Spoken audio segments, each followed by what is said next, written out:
کیا ایک انسان اور جنی کی شادی ہو سکتی ہے؟ آپ کو ڈر نہیں لگا یہ سوال؟ سر میں اسی لیے تو میں نے تھوڑے 2 جملے پہلے بولے. پوچھا گیا کیا ایک انسان اور جنی کی شادی ہو سکتی ہے چاہے جننی نے اسلام قبول کر لیا ہو. ہمارے پاکستان کے ڈرامے میں یہ چیز دکھائی گئی ہے, رہنمائی کر دیں. اچھا, پہلی تھاٹ تو اس میں یہ آتی کہ یہ کیا ہے, پھر دوسری تھاٹ یہ آ جاتی ہے کہ یہ ہمارے میڈیا کے اوپر بھی اس طرح کی چیزیں, مین سٹریم میڈیا کے اوپر. یہ سب بےہودگی پھیلا رہا ہے مین میڈیا ہمارا. پہلی بات تو آپ ذرا تصور کریں نا, وہ کیا ماحول ہوگا جب ولیمے پر جن حضرات آئے ہو. سر میں تو تصور بھی نہیں کر سکتا. یہ آپ کر سکتے ہیں قاری صاحب, یہ تصور سے باہر. یار آپ سوچے نا جی کہ جننی کی بجائے اگر جن کے ساتھ کسی خاتون کی شادی ہو اور برات میں جن آئے ہوں, اللہ اکبر, یار یہ تو منظر ہی رونگٹے کھڑے کر دینے والا ہے. انسانی جن روپ ایک میں کہہ رہے ہیں خوف زدہ کرنے والی چیز ہے. ہاں جی, جب ہم جن کا نام لیتے ہیں نا تو وہ جن نہیں ہے, تو وہ جن ہے, انسانی روپ نہیں ہے. لوگ بھاگ جاتے ہیں, گھبرا جاتے ہیں, یہ کیسی باتیں کر رہے ہیں. تو علماء کرام نے اس کی وضاحت کی ہے جی کہ پہلی بات تو یہ ہے کہ جن اور انسان کی شادی ممکن ہی نہیں ہے. اگر ممکن ہو تو حرام ہے, اگر ممکن ہو تو بھی حرام ہے. اس کے قرآن مجید سے دلائل ہیں.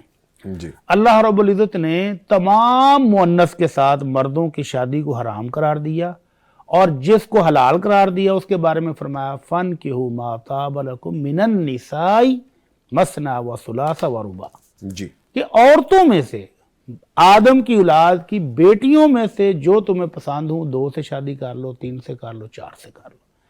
تو یہ جو نساء کا لفظ ہے یہ بنی آدم کی خواتین پر بولا جاتا ہے, جننیوں پر نہیں بولا جاتا, کسی بھی اور جانوروں کی مؤنث پر نہیں بولا جاتا. تو اور مرد کی شادی صرف اور صرف عورتوں سے ہی حلال ہے, جائز ہے. دوسری جگہ اللہ رب العزت فرمایا وَمِنْ آيَاتِهِ أَنْ خَلَقَ لَكُم مِّنْ أَنفُسِكُمْ أَزْوَاجًا لِتَسْكُنُوا إِلَيْهَا وَجَعَلَ بَيْنَكُم مَّوَدَّةً وَرَحْمَةً.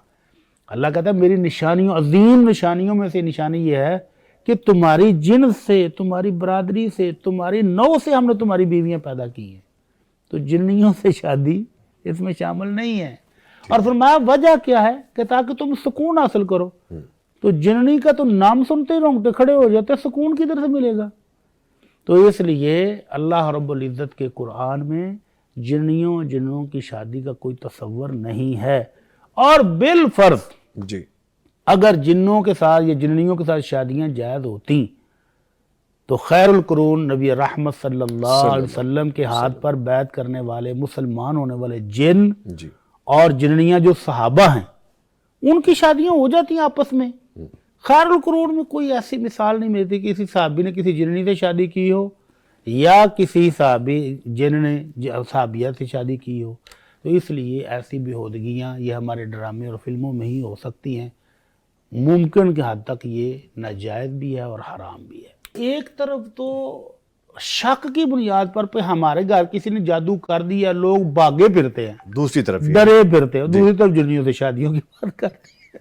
کمال ہے. ویسے چڑیل جن تو ایک بھی آ گیا نا, ہاں جی, تو تمہاری دیگیں ساری چٹ کر جائیں گی.